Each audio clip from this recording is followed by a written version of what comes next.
Добрый дзень, мяне звуць Михалович Мілена Станіслаўна, я малодшы навуковы супрацоўнік музея Максіма Богдановича горада Гродна.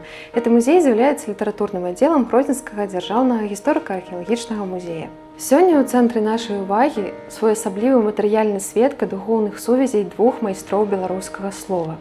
Гаворка ідзе пра зборнік жмення сонечных промняў Янкі Брыля з яго дароўным надпісам, адрасаваным Дануце Бичэль-Загнетавай, беларускай паэтэсе.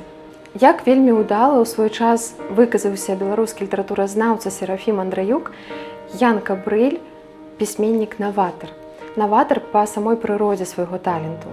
Янка Брыль – прызнаны майстар, народны пісьменнік БССР, якога па праве называюць бацькам лірычнай мініяцюры ў беларускай літаратуры.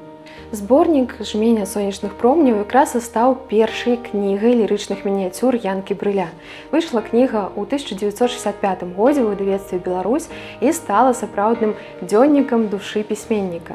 Справа ў тым, што яшчэ з 15-гадовага ўзросту пісьменнік, будучы, ужо вёў блакноты, куды запісваў, занатоўваў імгненні жыцця, свае роздумы пра сэнс жыцця, пра лёс чалавека, ды не толькі.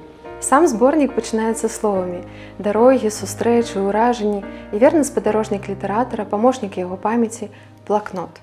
Сам аўтар пазней прызнаваў, што яго мініяцюры могуць служыць кнігай яго жыцця. Мініяцюры Янкі Брыля, то бок замалёўкі, лірычныя нататкі, запісы маюць глыбокі філасофскі змест. Нават апісваючы штодзённыя падзеі, звычайныя факты, аўтар усё роўна паказвае сваю пазіцыю, выказвае свае ўражанні, мы бачым яго вачыма свет, вось так непаўторна асабіста і вельмі глыбока. На старонках зборніка роздумы пра сэнс жыцця, лёс чалавека, абавязкі пісьменніка, хараство прыроды, дзяцінства, клопат пра беларускую мову, радзіму. І матэрыял у зборніку ўпарадкаваны якраз па прынцыпе праблемна-тэматычным. У кнізе 6 раздзелаў, і назвамі для гэтых раздзелаў паслужылі выказванні з мініяцюр. У сваю чаргу назва зборніка вельмі ўдала адлюстроўвае этычныя і эстэтычныя памкненні аўтара, несці святло чытачу і вартасныя чалавечыя каштоўнасці. Мініяцюры Янкі Брыля вылучаліся сцісласцю, паэтычнасцю і, па словах Дануты Бичэль, рамантычнай шляхетнасцю. Наконт сцісласці. Зоська Верас заўсёды прызнавала, што сярод усёй беларускай літаратуры савецкага перыяду она вельмі любіла творы менавіта Янкі Брыля. Цытую: «Всё перачытваю Янку Брыля. Коратка, а сколькі глыбокіх думак, сколькі выяўлення уніклівага наглядання ў наваколле. Мала слоў, а такія глыбокія абразкі думкі». Што датычыць Дануты Яноўны Бичэль-Загнетавай, яна ў сваіх успамінах ад жніўня 2006 года прызнавала, што ўся яе паэзія развівалася пад уплывам узятай рамантычнай шляхетнасці твораў Янкі Брыля. Данута Яноўна называла Івана Антоновича сваім настаўнікам, духоўным бацькам беларускай інтэлігенцыі. Сустрэчы з Іванам Антоновичам заўсёды станавіліся для яе запамінальным момантам, светлым, святочным.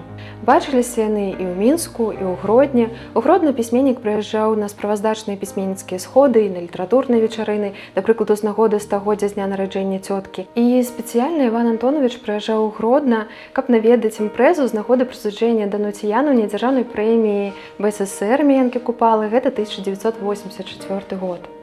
Асобна Данута Бичэль вылучала тое, як мог падтрымаць Іван Антонович у складаныя нейкія моманты, калі, напрыклад, яна хвалявалася падчас выдання яе зборніка, альбо калі яна так хвалявалася наконт узросту, і ён яе падтрымліваў з жартам «Будзе табе 50, ты памаладзееш». У жніўні 1995 года Данута Яноўна перадала зборнік, пра які сёння ідзе гаворка, у фонды музея, і сёння гэты зборнік займае сваё пачаснае месца ў экспазіцыі музея. Да таго, у музеі працуе часовая экспазіцыя «Пісаць для вечнасці», прымеркаваная да Дня памяці Янкі Брыля. У гэтым годзе 25 ліпеня споўнілася ўжо 20 гадоў, як не стала пісьменніка, і гэта экспазіцыя аб'яднала кніжныя выданні розных гадоў з дароўнымі надпісамі самога Івана Антоновича і фотаздымкі, архіўныя фотаздымкі, на якіх бачым розныя старонкі яго біяграфіі. Фотаздымкі паказваюць нам яго як творцу, як чалавека свайго часу. І што важна, сярод фотаздымкаў ёсць агульны фотаздымак здымак з Дантаянаўнай і паштоўка ёй адрасаваная да 87-го года. І гэтыя рэчы можна пабачыць на свае вочы, тому што часовая экспазіцыя яшчэ будзе працягваць сваю працу, будзе працаваць па 12 верасня, таму чакаем вас у музеі.